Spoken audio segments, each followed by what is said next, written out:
Hello, and welcome to the 12th Imam in God's perfect law. For those that don't know, the 12th Imam is an Islamic prophet. Imams are only appointed by Allah in the Islamic religion. This individual was born in about the 12th century. At the age of 5, he disappeared due to Islamic uprisings. He is said to return at some point and bring to the world God's perfect law and establish peace, freedom from tyranny, and prosperity, or the elimination of poverty. All people within the Islamic faith look forward to his return. As many people know, the Iranian president, Ahmadinejad, believes that he is in contact currently with the 12th Imam, who is running the state of Iran in secret.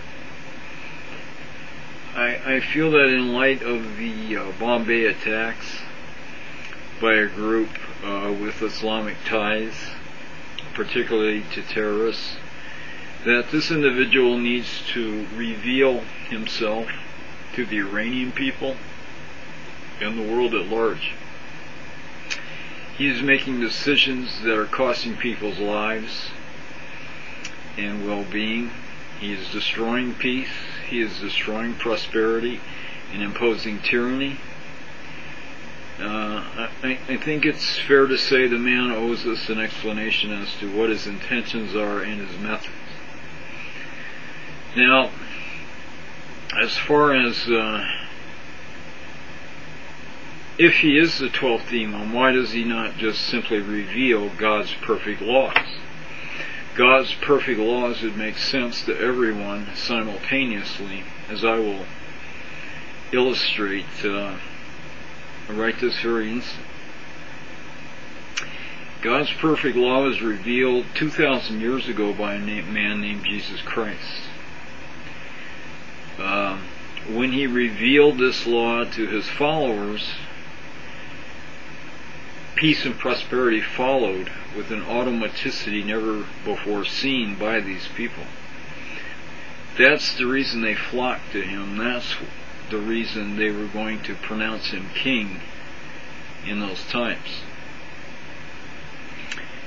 And that perfect law is so perfect, there's only one. God is so perfect in his understanding of his creation. Obviously, he only needs one law. And that law is, you shall not carry forward an intent to harm another. Notice I didn't say justly or unjustly. I said, you shall not carry forward an intent to harm another. An intent to harm is one thing, self-defense is another. If you're defending your life,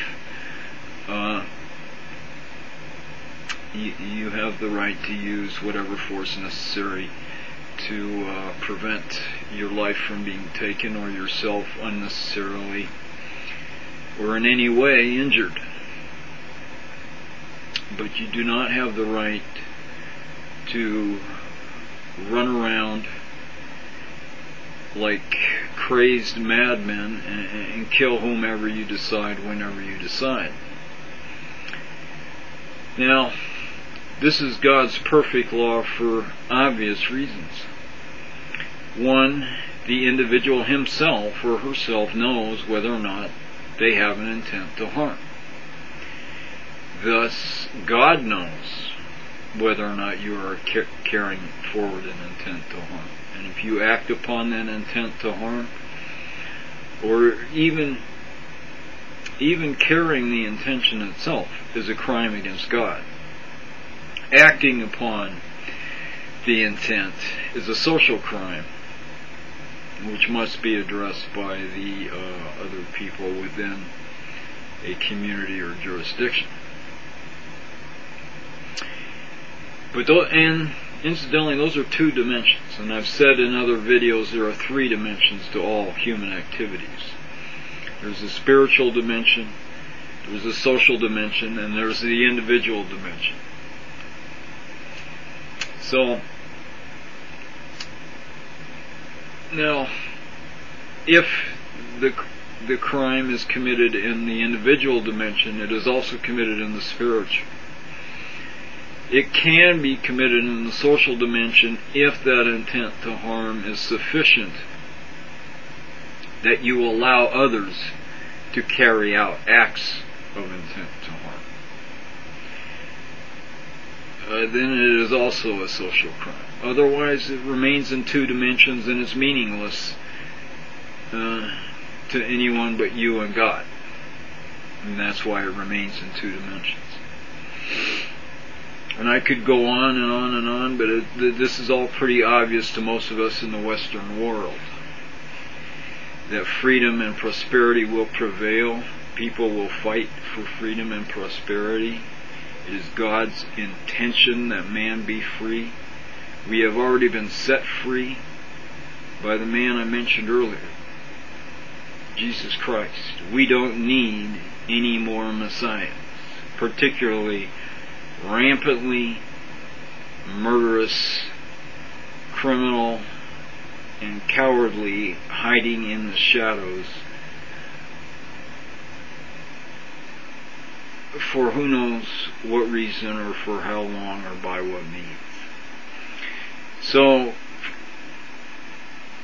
from a personal standpoint, Mr. 12th Imam, I think you're an imposter, and I'm calling you out. Reveal yourself, what your methods are, what your intentions are, and let's see if we can find out who you really are and get you the help you need. Thank you very much.